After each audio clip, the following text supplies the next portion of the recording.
Women can be everything and encompassing. అంటే ఏం కాదు ఉమెన్ అని అనిపిస్తుంది. నా పేరు నాగవల్లి చెరుకూరి. నేను ఒక rebirthing breath work facilitator, counsellor and alternative therapies పరిచయం ఉంది. మేము నాగోల్లో ఉంటాము అండ్ మేము ఒక విల్లా కొనుక్కున్నాము ఏస్ అనంత వెంచర్స్లో, విల్లా 123.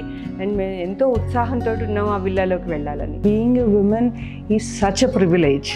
అంటే ఒక ఉమెన్గా ఉండడం వల్ల ఎన్నో చేయగలం మనం అని అనిపిస్తుంది. సో ఈ క్వశ్చన్ అడిగినప్పుడు అసలు ఏం చెప్పాలో కూడా నాకు అర్థం కావట్లేదు. Women can be everything and encompassing. అంటే ఏం కాదు ఉమెన్ అని అనిపిస్తుంది. First she's a daughter, she's a sister and wife, mother, so many things. She keeps the entire family grounded, so she plays that ultimate role of holding on to the entire family. So she's ever encompassing and she's everything. Without women there cannot be anything else. అంటే అందరికీ తెలిసిందే, ఒక తల్లి గర్భం నుంచే కదా పిల్లలు వచ్చేది. సో ఆవిడ లేకుండా ఇంకేది ఉండదు అని అనిపిస్తుంది. So women is ever encompassing. నాకు అనిపిస్తుందమ్మా, ఉమెన్స్ రోల్ ఎప్పుడూ ఒకటేలా ఉంది. ఎప్పుడు అది పెద్దగా మారింది ఏం లేదు. మన పర్స్పెక్టివ్స్, జనాల యొక్క పర్స్పెక్టివ్స్ టువర్డ్స్ ఉమెన్ చాలా మారింది అని నాకు అనిపిస్తుంది. సో మారడం మూలంగా మనకి ఉమెన్ మారినట్టు అనిపిస్తుంది. Women wear always that. Generally ఏమవుతుందంటే మన పర్స్పెక్టివ్స్ మారినప్పుడు the way we respond to certain aspects కూడా మారుతుంది.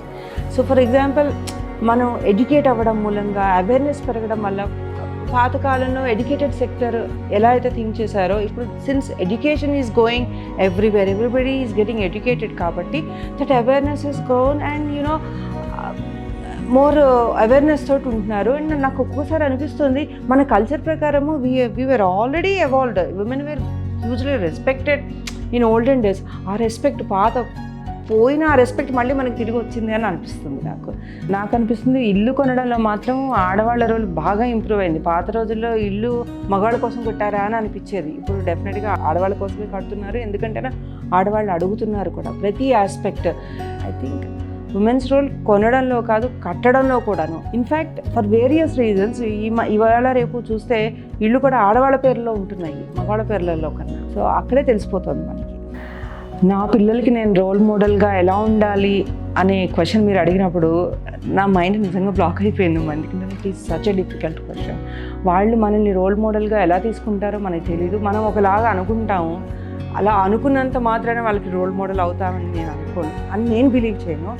వాళ్ళకి మనం రోల్ మోడల్గా ఎలా ఉండాలనుకుంటే మనం అలా ఉండాలి. ఇంకా ఆటోమేటిక్గా అలా రోల్ మోడల్ అయిపోతాం అనేది నా belief. So practice what you are preaching, what you think you want to be. That is the best thing that you can be. And వాళ్ళు కూడా అలానే ఉండాలని నేను అనుకుంటాను. సమ్హౌ నాకు న్యూ హోమ్ అంటే ఇప్పటివరకు కొన్న ఇళ్లలో ఎప్పుడు ఇల్లు కొన్నా కూడాను ఇట్స్ ఆల్వేస్ ఇది నా ఇల్లు అనే భావన నాకు ఎప్పుడూ రాదు. ఏదైనా ఒక ఇంట్లో నుంచి ఇంకో ఇంట్లోకి వెళ్తున్నప్పుడు కూడా జనరల్లీ ఎలా ఉంటుందంటే, పుట్టిల్లు వదిలేసి అత్తగారింటికి వచ్చినప్పుడు అరే అది నా ఇల్లు, ఆ ఇల్లు వదిలేసి ఇక్కడికి వచ్చేసా, నేను ఎక్కడుంటే అదే నా ఇల్లు అనే భావన నాకు ఉంటుంది. ఇన్ఫ్యాక్ట్ నా కొత్త ఇంటికి పేరు ఇవ్వడానికి కూడా నాకు it took me very long time, because నాకు ఆ బిలాంగింగ్నెస్ రాలేదు.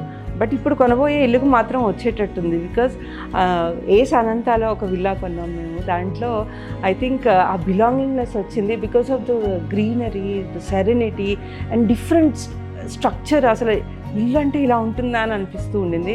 సో నాకు కావాల్సిన అంటే ఆబ్వియస్లీ అందరూ ఆడవాళ్ళకి ఉన్నట్టు నాకు కూడా ఈజీ మెయింటెనెన్స్, బట్టలు పెట్టుకోవడానికి, వంటిల్లు ఈజీ, అన్ని అలాంటివి చాలా ఉన్నాయి అందరికీ ఉన్నట్టే. But this is something different. I'm really looking forward to. ఆడపిల్లని ఆడపిల్ల అని అంటారు, అంటే అక్కడ పిల్ల అంటారు, కాదు ఇక్కడ పిల్ల అక్కడ పిల్ల కాదు, అన్ని చోట్ల ఉండే అందరి పిల్ల, అన్నిట్లో ఉండే పిల్ల. Happy women's day to everyone. Thank you.